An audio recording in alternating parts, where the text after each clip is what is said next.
Hey, Clemson family, early signing day 2025 has begun. It's actually a signing period, but Clemson's haul is thought to be in the bag already with 15 young men who are looking pretty good. And we'll get into what their strengths and weaknesses are and how this class shapes up.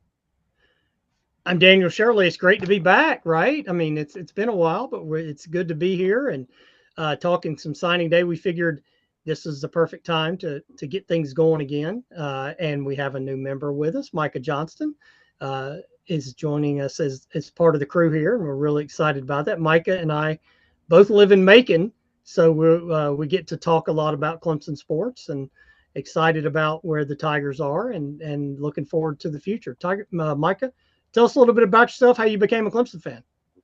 Yeah. Thank you guys for having me. It's always nice. Like Daniel said, we're living in Middle Georgia, so there's some Clemson fans, but we're not the majority there. So gotta be friends, gotta get along. I am a Clemson fan because my grandfather went to school there. That was a big part of who he was. He was really proud to have attended Clemson, and he just taught my dad to be a diehard fan and watch or listen to all the games. And my dad passed that on down to me. So unfortunately, I am one of those fans who didn't go to school at Clemson, which some people don't love. But I spent my whole life rooting for him. Got accused of being a fair weather fan by some friends when we were winning national championships. But I was like, hey, I mean, when I don't remember how old I was, but I went to the Meineke Car Care Bowl against USF. So I've been a fan for pretty much as long as I've been around. So it's good to be here, and I look forward to talking Clemson with you guys. That, Wow, that was that was the Dabo Swinney's second year, I believe, right? Yeah. Yeah. So, and we went to his first bowl game against Nebraska, the Gator Bowl in '08 as well. So I was there for that too, which I think we lost both of those, but still, Yeah. it was fun to go to a bowl game. Now that, the championships, I've never been to one of those games because I just haven't been able to make it happen. But, it's fun. It was fun to go to those games when I was little and, become a fan that way. Well, it's great for you. It's great to have you here, and we appreciate you joining us. And we have another friend of ours, Jeremy Timmerman, who also lives here in Macon, who's going to be joining us throughout as we get the podcast going again, and excited about that. So we had to jump in on signing day, right, Bill, and talk about signing day. It's kind of gotten behind, kind of overlooked this year. It feels like, but it's still a big deal, and it's exciting to talk about it, and good to be here. And I think they have a good class. I know it's not a big class. It's not going to be a highly rated class, but I thought all along that this class was going to remind people of that Dandy Dozen class. And then Dabo Swinney said that yesterday Yeah. during his signing day news conference. And I thought that's the kind of impact this class can have. And we saw how great that class was. So that's kind of what I was thinking about this class. What you guys think about it? Yeah, I'll jump Bill, you in. go ahead. Yeah. Yeah, I really like the top of this class. I really like Amari Adams at defensive tackle, Braden Jacobs at offensive tackle. My goodness, what a mountain of an individual that guy is. And Dabo loves his personality as well as his physique. And then Gideon Davidson, who may be the most needed guy in this class, or at least immediate need, because you look at that running back room with the anticipated departure of Phil Maffa, and you look at Jay Haynes just hasn't quite gotten traction. David Eziomame is also, getting some reps, learning the system, but not really being turned to yet in critical situations. So you have to think that Gid the Kid, as they call him, out of Lynchburg, Virginia, is going to have a shot to really start.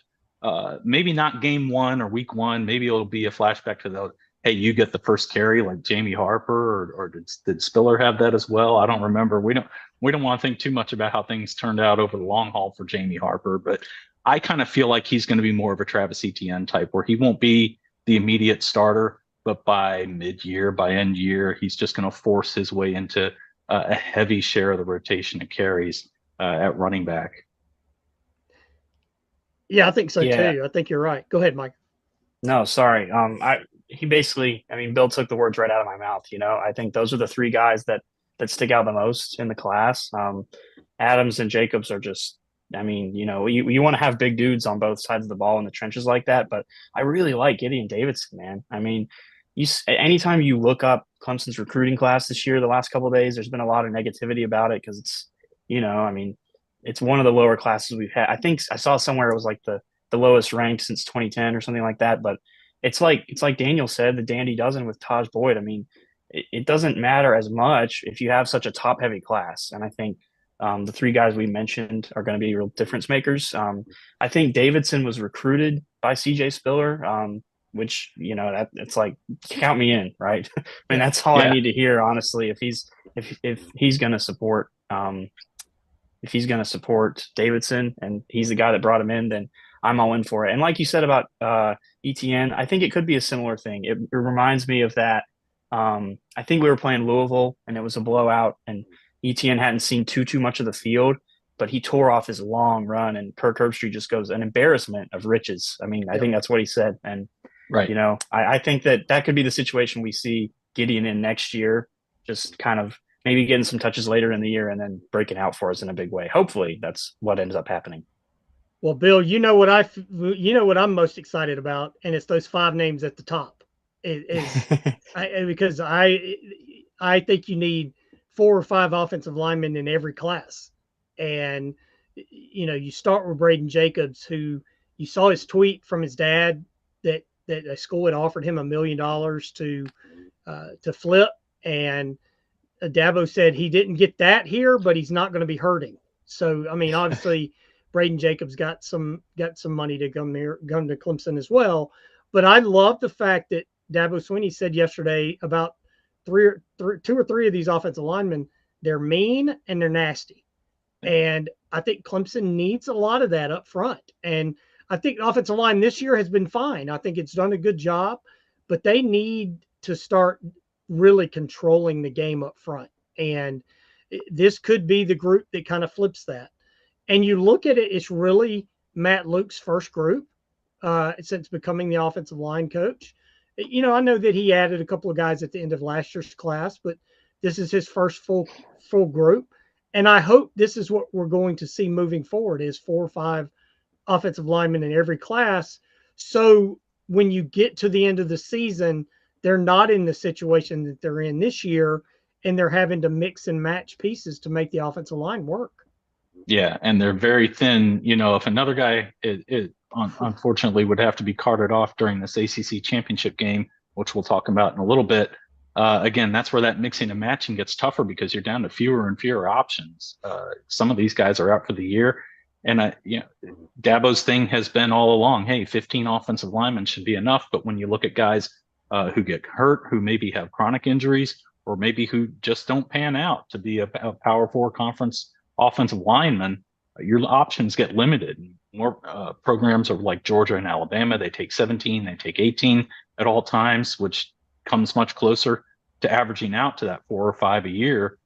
That's the kind of depth you need. And a couple of late ads and Tucker Caddis, I hope I'm pronouncing that right, and Gavin Blanchard, but then Rowan Byrne and Easton Ware. I think Easton Ware was one of the first, if not the first, commit for this class. He may have committed under Thomas Austin. I'm not 1,000%. Yes, I believe so. Did he? Okay. So you've got 3 guys there at the top in Jacobs, Ware, and Byrne who have been long invested. And then Matt Luke had to work a little harder to find those other 2 when there were some decommits. There were some guys who were pursued hotly but did not end up committing to Clemson, much less than flip after the fact. A lot of work done by Matt Luke to pull this class together, much like last year where he had to sign, I believe, 3 guys after Austin's departure. And one of those, Elijah Thurman, has been very, very good. So Luke can turn a freshman around in a hurry if he comes in with the right skills. 15 players in all in this class. There were 7 others who had been committed and decommitted along that time. I can't even remember 7 guys in the history of Dabo Swinney's career before this having decommitted. So a very different feel, not just on the offensive line, but this class top to bottom and how it came together. Yeah, I think you guys hit the nail on the head in both of those aspects. It's great to see with a list as small as 15 guys that so many of them are offensive linemen. Quarterback is going to be arguably the most important position on the field, but it doesn't really matter too much if you can't protect your guys in the backfield. You can only go so far without that. And I mean, it's easy to any fan when they watch their team, as soon as you take a sack, you're like, oh, the offensive line, what are they doing? It's so easy to get upset about that. So I'm glad to see those guys in this class. But you're right, Bill, about it having a different feel, being only 15 guys and seeing those 7 guys flip. I mean, I think the one that hurt the most for me was Tay Adams. Get him Harris. Georgia. Yeah, thanks. Sorry. Yep. I was shocked to see, not shocked, but I was surprised to see Georgia Tech have such an impressive class and pull him away from us. But I think Dabo said the same thing in the press conference. It's a different feel, like almost completely. It's just you haven't seen that so much lately from Clemson. But again, like I said earlier, if this class can be really top heavy and those top 3 or 4, maybe 5 guys that we see are make as big of a difference as we think, then I don't think it'll be down the road we won't be looking back at this class like, oh, what happened? It'll be more like, wow, similar to the Dandy Dozen. This really worked out for us. Daniel, less of a Central and North Georgia feel to this class than we've had in a while. Any thoughts on that and what you observed as we had this recruiting class kind of pull together? Yeah, it's a different. I mean, they've been so heavily reliant on Georgia the last few years. This certainly has a different feel to it. And again, there's three young men from Georgia in the class, right? One from Savannah, which is kind of unusual for Clemson. That's different, right? Yeah. I mean, it's been a while since they've gotten somebody from that part of the state. So, but Logan Brooking is a really good player, really good tight end, and obviously Braden Jacobs. We talked about him. And Makai Williams-Lee was kind of a late ad, but again, size. I think they went with size on these offensive and defensive lines, and that's always been Matt Luke's calling card, is getting big dudes on the offensive line. So, and Amari Adams. I mean, come on. I mean, he's the number 1 player in the state. He's as good a defensive tackle as there is in the country, and I think you're going to see that work out really well. But yeah, the Georgia part of it was a little different this year. And again, a couple of those decommits were Georgia guys. So that hurt the last few weeks. But I like the class. I think it's going to be fine. Everybody's going through a huge transition with the roster changes, roster limits now of 105. Everybody's trying to figure that out. What's it going to look like? Who's going to transfer out? We've already seen Troy Stelato's leaving. Who's going to go to the NFL? All those things have to be figured out. But I think this class is a really good start. I'll tell you a guy to keep an eye on is Marquise Henderson. Dabo even said yesterday they're not quite sure where they're using him yet. They'll start him on offense. But his head coach and I grew up together, Russell Blackston at BHP. We graduated from Westside together. I've known Russell a long, long time, for most of my life, at least. And he, just seeing the pride in him on about Henderson on social media and those kinds of things, and tweeting about him and sharing things about him, I think he could be an underrated kind of a guy who could really, really help this class get to the next level. I always lean on, the fact that if you watch these huddle highlights and Henderson's just jump off the screen. Like he's got that quick first step. He's got burst. He seems to have really good instincts. What you don't get to see, and maybe it doesn't apply as much to a guy on the outside or running back like he is you don't see the mistakes. Like you don't see the DBs when they bust. You don't see the quarterbacks when they sail one or throw it, behind a guy. Well, we see that with Klubnik a lot, but that's beside the point right now.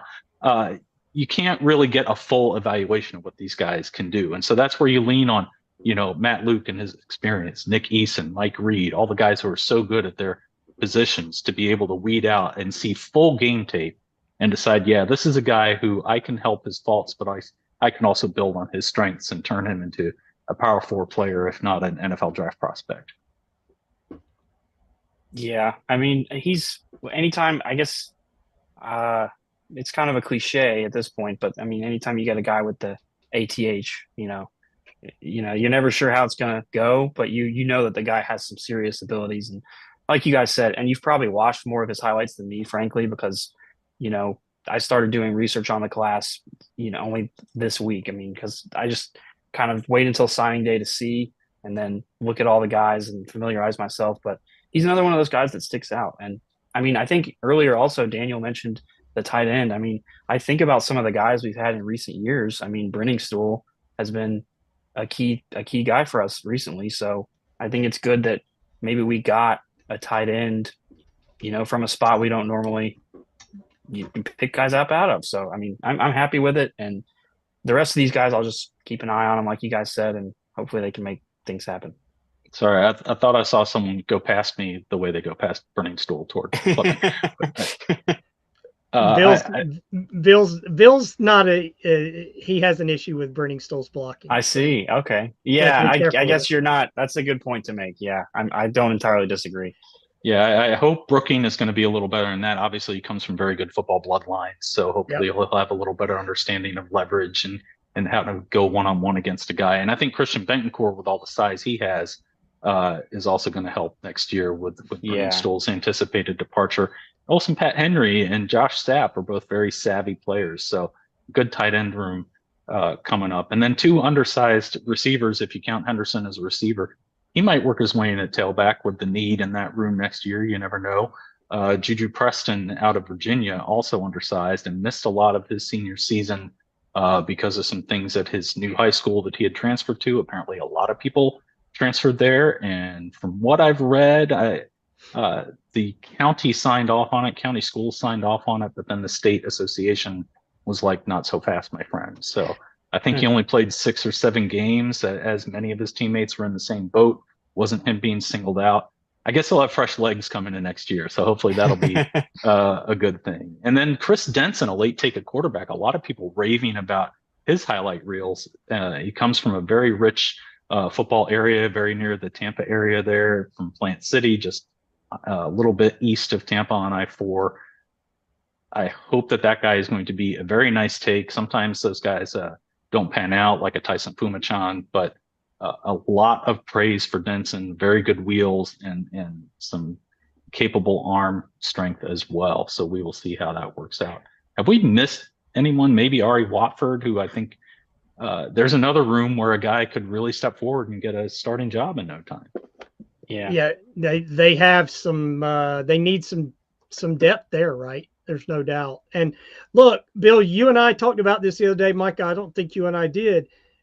The Keenan kid, when they have added people that late, they have worked out a lot. And keep an eye on him. He's a really good athlete. Again, I know he's quote only a 3-star by some of the services. I saw 4-star on a couple of them, but they have had a lot of good luck with those late additions. And they have, and safety is a spot where they could use some help too. So look, I think that's why you look at this class and go, yeah, this guy can help here and this guy can help here. It's not a huge class, but it doesn't feel like there's any fat on the class. This is a class that can help out in a lot of spots. Yeah, I would agree with that. And I'm also you talk about the guys added late in the cycle. at least for me, and this comes with a lot of my analysis about sports in general, right? I'm not a coach. I'm not a recruiting guy. Particularly with the NFL draft, I do not claim to know very much about talent evaluation at all. I mean, I think it's one of the hardest things about sports is picking the right guys, whether you're an NFL team or a college team. And when they add guys late in the cycle, like you said, I mean, I defer to them. And honestly, if you're going out and making that effort for a player and you get him to sign on, right before the early signing day deadline or whatever it is, I mean, that shows for me a commitment by the staff, like, hey, we're going to make the effort and get this guy, even if it, means we're kind of pulling a bunch of strings at the last second and getting the commitment. And that's a good sign as far as I can tell. And I think you guys are probably right that a lot of those guys have panned out for us, and hopefully that continues. Micah, most of the people who act like they know all that stuff don't know anything either. Yeah, So I guess you make a good point. So But don't belittle yourself for that, because that's just the way it is in sports. And look, again, it's what translates from high school to college, what translates from the NFL or from college to the NFL. We never know that stuff. You can say you do, and you can watch as much film as you want, but you're still not going to be 100% on hitting that stuff. So yeah, you can never know. you never know. Look, Grady Jarrett was a 2-star. 2-star. That I mean, he's my lean. I lean on Grady Jarrett every time we have this discussion. So we'll find out when they get. You never know until they get on campus and see what they have in them to take it to the next level.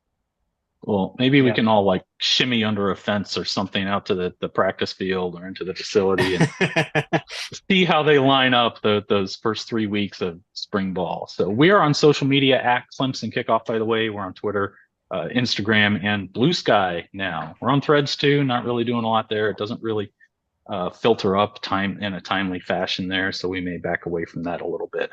Let's go ahead and get into the ACC Championship game coming up. I think a lot of fans, and as one player admitted himself, quite a downer after losing to that school down I-26 that shall remain nameless. And then a few hours later, hey, there's another football game we played, and still a way to get into the playoff. That road runs physically through Charlotte, but really it runs through Dallas and the upstart SMU Mustangs, led by head coach Rhett Lashley and quarterback Kevin Jennings, who has really been a revelation for them.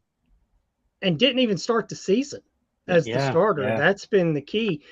Bill, I think it's going to be a lot easier. Like I had some, I was talking to some people, you wonder how will the team bounce back from losing to South Carolina? I think the team will bounce back a lot easier than the fans will, right? I think the fans, that's going to hang over you for a while.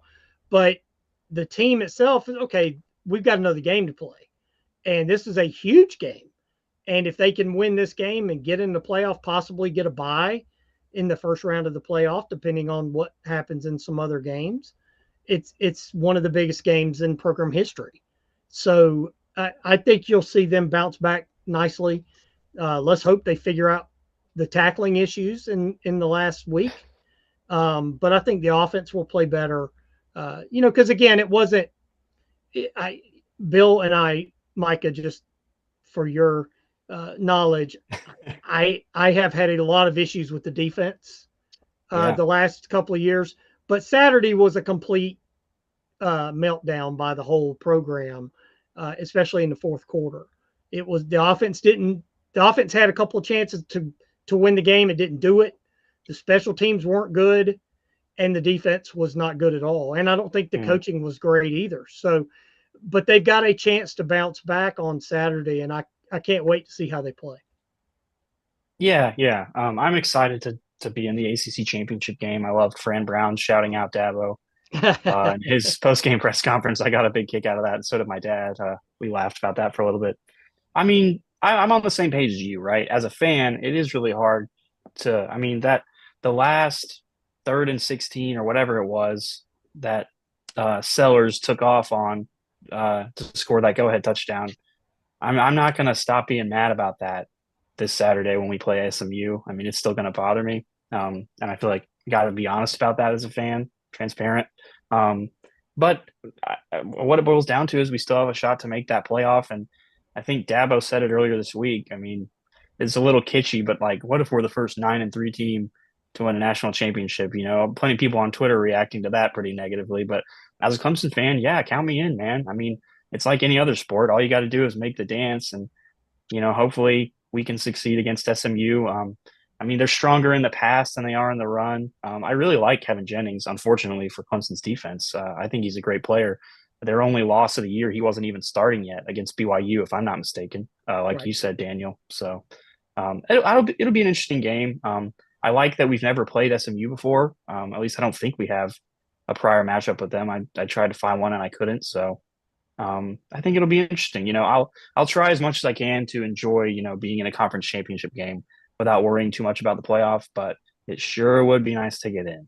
So hopefully we can get the job done, and then maybe even, like you said, get a bye. We don't know how Arizona State and Boise will play out. But, I think there's a good chance we could be up there. So we'll see what happens, and I'll just be excited to watch. Well, how berserk would it be if all the people who think there's a conspiracy against the ACC turn out to be right, and Clemson gets a home game out of not being a top 4 seed? If they could somehow land in that 5 through 8, it kind of feels like they'll either be number 4 or 9 through 12. Like it feels like it's going to be hard for Clemson with those 3 losses to thread that needle in between, and just the way they lost. I mean, again, against South Carolina, I read 18 missed tackles all in all. The big 3rd and 16 against Sellers. Sellers was just very strong. Guys were trying to arm tackle. They didn't have leverage. They weren't taking routes to confront him in a head-on enough fashion that they could really stop him in his tracks. And look, the 2016, 2017, 2018 defenses, you had a lot of times where the first guy couldn't always bring the fella down, but he at least stopped his momentum enough that he was brought down with maybe a yard after contact or no gain after contact because a teammate got there, and the first guy who made that hit had him solidly hit enough and wrapped up enough that he wasn't getting those extra yards afterwards. And just, the yards after contact for this defense this year have been terrible. But the 2 losses, I lay at the feet of the offense because, Daniel, what did I say a while back? And I think I may have just tweeted it about the defense. Instead of being bend but don't break, they were bend but break you. They were very good at getting turnovers. They were very good at getting sacks and tackles for loss. 3 turnovers against South Carolina. All those yards gained only added up to 17 points. That's doing your job in college football. You cannot expect to go 12-0, scoring only 14 points a game.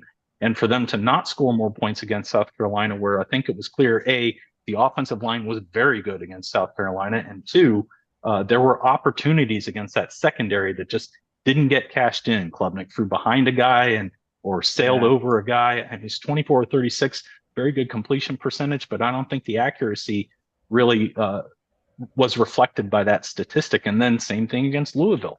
Just nothing doing against a team that tended to give up a good number of points week in and week out and a no-show. So something's got to give for that offense, and they certainly will have to score against SMU because Jennings might not run as often, might not be as heavy a load to bring down, but he has proven elusive when he does scramble. He's got good receivers to throw the ball to, and they have a very quick running back, very similar to what we saw against Pitt, which gave this Clemson defense trouble.